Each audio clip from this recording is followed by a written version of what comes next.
மசாலா பன் செய்யுது அப்படின்னு தான் பார்க்க போகிறோம். அது எப்படி செய்யுதுன்னு பார்க்கலாம். கடாய் வச்சுருக்கேன். கடாய் நல்லா ஹீட் ஆகிடுச்சு. 2 கரண்டி ஆயில் ஊற்றிக்கலாம். ஆயில் நல்லா ஹீட் ஆகிற வரைக்கும் வெயிட் பண்ணிக்கலாம். பன் எடுத்துருக்கேன்.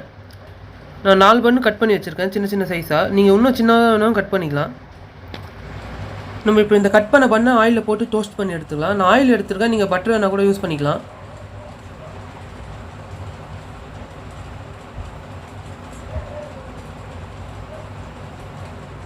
நம்ம எல்லா பண்ணும் ஒரே கடாயிலே போட்டுக்கலாம்.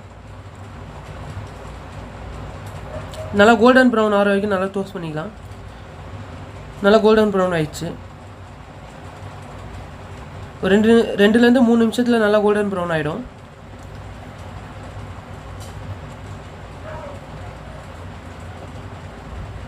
கருகாமல் நல்லா கோல்டன் ப்ரௌன் ஆகிற வரைக்கும் வெயிட் பண்ணி எடுத்துங்க.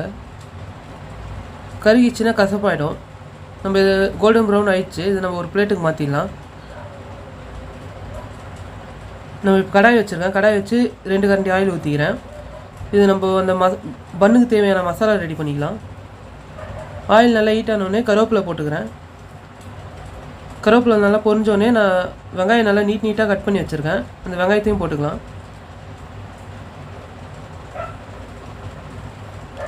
நான் ஒரு மீடியம் சைஸ் வெங்காயம் எடுத்திருக்கேன். வெங்காயம் ரொம்ப நம்ம வதக்க தேவையில்ல, மீடியமாக வதக்கினா போதும். வெங்காயம் வதங்கினோடனே நம்ம தக்காளியும் போட்டுக்கலாம். ஒரு மீடியம் சைஸ் தக்காளி எடுத்திருக்கேன்.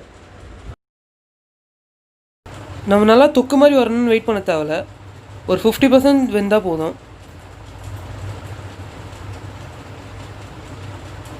நம்ம இப்போ இதில் தனி மிளகாத்தூள் போட்டுக்கலாம். நான் 1/2 டேபிள் ஸ்பூன் போட்டிருக்கேன். தனி மிளகாத்தூள் போட்டு நல்லா மிக்ஸ் பண்ணி விட்டுக்கலாம். அதுக்கப்புறம் கரம் மசாலா போட்டுக்கலாம். கரம் மசாலா ஒரு 1/4 டேபிள் ஸ்பூன் போட்டிருக்கேன்.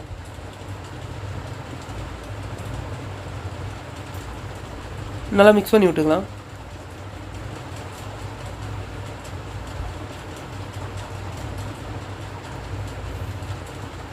சால்ட்டு தேவையான அளவு போட்டுங்க, ஏன்னா ப்ரெட்லேயும் சால்ட் இருக்கும்.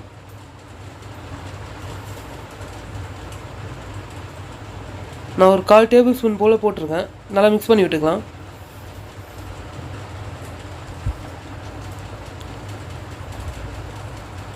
நம்ம இப்போ இதில் டோஸ்ட் பண்ண ப்ரெட்டை எடுத்து போட்டுக்கலாம்.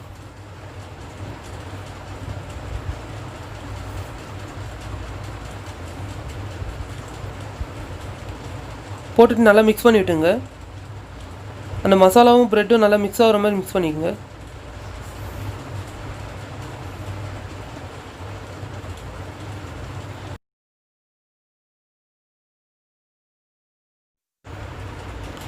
நீங்கள் நல்லா ஸ்லோ ஃபயரில் வச்சு அதில் அப்படியே டாஸ் பண்ணிங்கனாவே அந்த மசாலா மிக்ஸ் ஆகிடும்.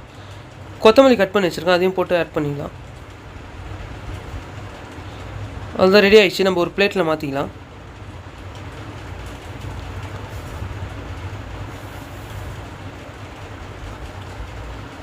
பார்த்தா தெரியும், அந்த மசாலாலாம் நல்லா மிக்ஸ் ஆகிருக்கும் அதுலேயே.